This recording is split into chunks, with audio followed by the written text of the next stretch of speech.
Have you ever noticed that in most of our lives, we spend a large portion of every day trying to convince the people that are around us, whether at work or at home, wherever we find ourselves, that we're doing just fine?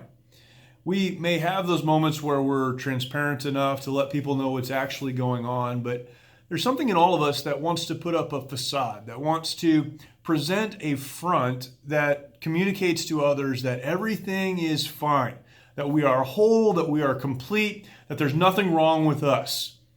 And then on the other side of that, we ask questions like this: why don't I have more of an impact on the people around me? Why is it that I don't seem to relate to people or to connect with people in a meaningful way? I heard a quote this week that has really helped me as I've thought through this. It's by Sheila Walsh, and she said this: "My brokenness is a better bridge for people than my pretend wholeness ever was." My brokenness is a better bridge for people than my pretend wholeness ever was.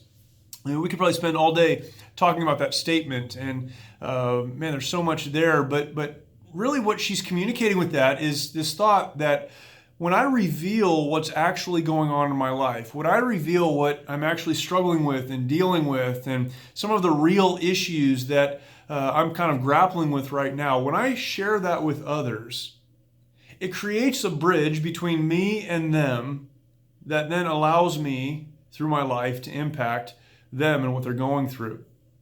Again, this is so critical for us to understand. We want to live lives that matter. We want to live lives that make a difference.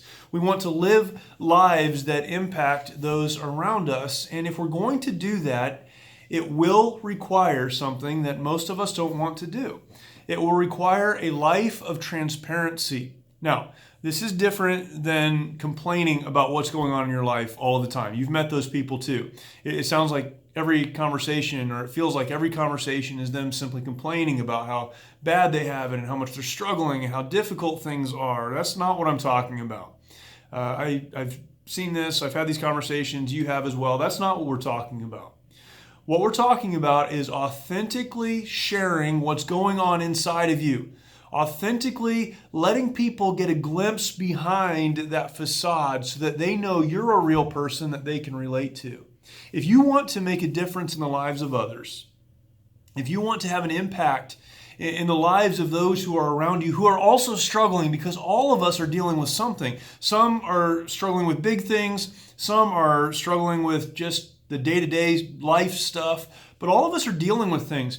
If you want to be a person of influence and a person who has the ability to make an impact on others, then you need to adopt this quote or this principle from Sheila Walsh, understanding that your brokenness, what you're actually dealing with or have dealt with, where you've come from, the things that you've learned, is a much better bridge into the hearts and lives of people than your pretend wholeness will ever be. What a truth. You can use your life and leverage your experiences to help others, if only you will make a decision to let those things be seen so that you can connect and help those around you begin to move forward in their own lives.